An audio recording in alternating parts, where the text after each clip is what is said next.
கடைசி உலக போர் அந்த படத்தை பார்த்தா இன்றைக்கி நம்ம ரிவ்யூ பார்க்க போகிறோம்.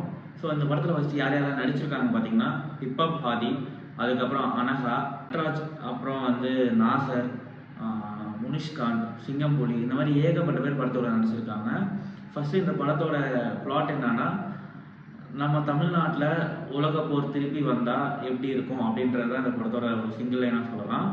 ஸோ படத்தில் ஃபஸ்ட்டு மெயினாக யாரை பற்றி சொல்லலாம்னா ஆதி அண்ணா பற்றி தான்.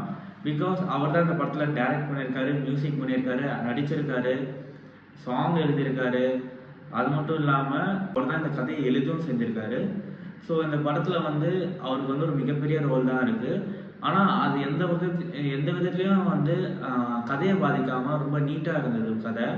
எஸ்பெஷலி வந்து ஸ்க்ரீன் பிளே அண்ட் ஃப்ரேம்ஸ் எல்லாம் ரொம்ப சூப்பராக நீட்டாக இருந்தது. ஆதி அண்ணாவுக்கு வந்து ஒரு டைரக்ஷனாக மியூசியம் ஒர்க்கு பார்த்துருப்போம், அதுக்கப்புறம் ஏதோ ஒரு படம் வந்தது. ஆனால் எனக்கு தெரிஞ்ச வரைக்கும் இதான் அவரோட பெஸ்ட்டுன்னு சொல்லலாம். டைரக்ஷனில் ரொம்ப அழகாக, ரொம்ப ஒரு மாதிரி லார்ஜர் தென் ஸ்கேல் எடுத்திருந்தார். உண்மையிலே நிறைய சீன்ஸில் இதை வந்து ஆதி தான் எடுத்திருக்காரா அப்படின்றது வந்து ஷாக்கிங்காகவே இருந்தது. அதுக்கப்புறம் மெயினாக சொன்னோன்னா நட்ராஜ் தான் வந்து படத்தை ஸ்டார்டிங்கில் நம்ம உள்ளே கொண்டு வர்றதும் கடைசியில் நம்மளை வந்து படத்தை முடிச்சுட்டு அனுப்புறதும் நட்ராஜ் தான். இன்ஃபேக்ட் கதை ஃபுல்லாக நகர்த்தி கொண்டு போகிறதும் நட்ராஜ் அவர்கள் தான். அவர் ரொம்ப அவரோட கேரக்டரே நட்டி அப்படின்னு தான் வராரு. ரொம்ப அழகாக நீட்டாக நடிச்சிருந்தாரு. இன்ஃபேக்ட் மகாராஜாவுக்கு அப்புறம் ஒரு ப்ராமிசிங்கான ரோல் இந்த ரோல் சொல்லலாம். மனுஷன் பிரித்து மெஞ்சிட்டாப்புல. எஸ்பெஷலி செகண்ட் ஹாஃபில் ஒரு போர்ஷனில் ஒரு சீன் நடிச்சிருக்காரு. அந்த சீனை பார்த்தீங்கன்னா உங்களுக்கும் ஒரு செகண்ட் வந்து அப்படியே உடஞ்சிருவீங்க. ரொம்ப அழகாக எவ்வளோ கஷ்டப்படுறாங்க, இந்த மாதிரி வந்தால் என்ன ஆகும், பணம், பேர், புகழ், ஜாதி, மதம் இதெல்லாம் இல்லாமல் இருக்கிறது எந்த சமயத்தில் இருக்கணும், அது இருந்தால் எப்படி இருக்கும், இது எல்லாமே ஒன்றுமே இல்லை.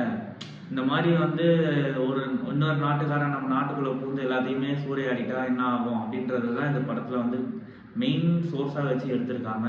அது ரொம்பவே அழகாக எடுத்திருக்காங்க. இன்னும் இதை வந்து ப்ரைஸ் பண்ணி சொல்லணும்னா இது இந்த படத்தோட சிஜி ஒர்க்ஸ் மெயினாக சொல்லலாம்.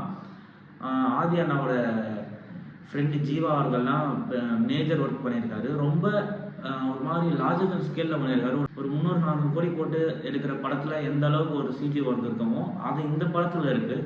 மெயினாக இதில் இவங்க தான் ப்ரொடக்ஷனும் கூட. ஸோ அதனால் வந்து இதை எப்படி புல் ஆஃப் பண்ணியிருப்பாங்க அப்படின்றதெல்லாம் வந்து மைண்ட் ப்ளோயிங்காக இருக்குது. ரொம்பவே எக்ஸ்ட்ராடினரி ஒர்க்காக இருந்தது. மெயினாக இன்டர்வல் பிளாக் கிட்ட வர பாம் பிளாஸ்ட் ஆகட்டும், கிளைமேக்ஸில் வர பாம் பிளாஸ்ட் ஆகட்டும், அந்த ஆர்ட் ஒர்க்கும் சரி, இவங்களோட கோஆப்ரேஷன்ஸ் அண்ட் ஆர்டிஸ்டோட ஆக்டிங் லெவல் எல்லாமே ரொம்பவே நீட்டாக சூப்பராக இருந்தது. காமெடி சீன்ஸ் வரக்கூடிய இடத்துல நிறையாவே ஒர்க் அவுட் இருந்தது. ரொம்பவே நீட்டாக இருந்தது. ஒரு சீனில் சிங்கம்புலியும் நம்மளோட முனிஷ்காந்த் அவர்களும் அவங்க 2 பேர் சேர்ந்து ஒரு ஆக்ஷன் பண்ணியிருப்பாங்க. அது உண்மையிலே மாஸாக இருந்தது.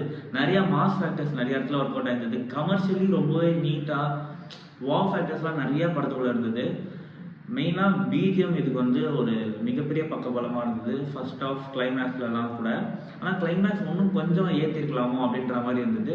ஒரு பாட்டு இன்டர்வல் பிளாக் அடுத்து வருது ஒரு பாட்டு, அது ரொம்பவே டச்சிங்காக, நம்மளோட கன்னத்தில் முட்டமிட்டால ஒரு பாட்டு வரும்ல, அந்த மாதிரி ரொம்பவே டச்சிங்காக இருந்தது. அந்த பாட்டு ரொம்ப அழகாக இருந்தது. ஆதி அண்ணா அதையும் போட்டு பிரித்து மேய்ச்சிட்டாரு. இன்னும் அந்த மனுஷன் என்ன பண்ண முடியும்னு தெரியல, எல்லா ஏரியாலையும் பூந்து வந்துட்டாப்புல சூப்பராக. ஆக்டிங் வைஸ் கொஞ்சம் ஓகே தான். அனகாவும் வந்து பெரிய ரோல் இல்லை, ஓகே. நாசர் கொடுத்த ரோலை நல்லா பண்ணியிருந்தாரு. எல்லாருமே ஒரு மாதிரி ஃபுல்ஃபில்டாக நல்லா சூப்பராக அவங்களுக்கு கொடுத்த ரோலை பெஸ்ட்டாக பண்ணிட்டாங்க. மெயினாக இந்த படம் நிற்கிறதுக்கான காரணம் கதை, ஸ்க்ரீன் பிளே, அப்புறம் சிஜி ஒர்க் தான். சிஜி ஒர்க் வந்து ஒரு 80% இந்த படத்தில் வந்து பிரித்து மேய்ஞ்சிட்டாங்க.